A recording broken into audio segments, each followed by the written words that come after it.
Kamusta? Ang buhay raw ay isang paglalakbay at hindi isang destinasyon.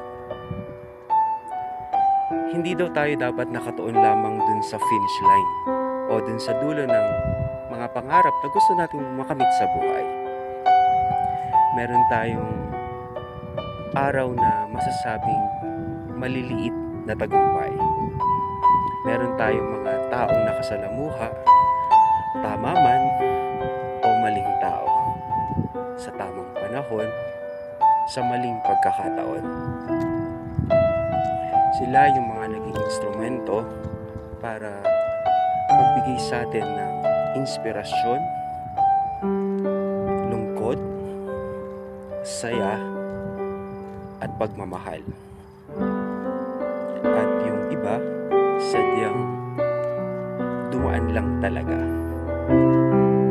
Pero sila yung mga naging dahilan kung bakit tayo naging matibay at masasabing tamang tao. Subalit hindi lang tayo dapat nag-aabang dun sa dulo ng tagumpay na gusto nating marating sa buhay. Ang lagi nating tandaan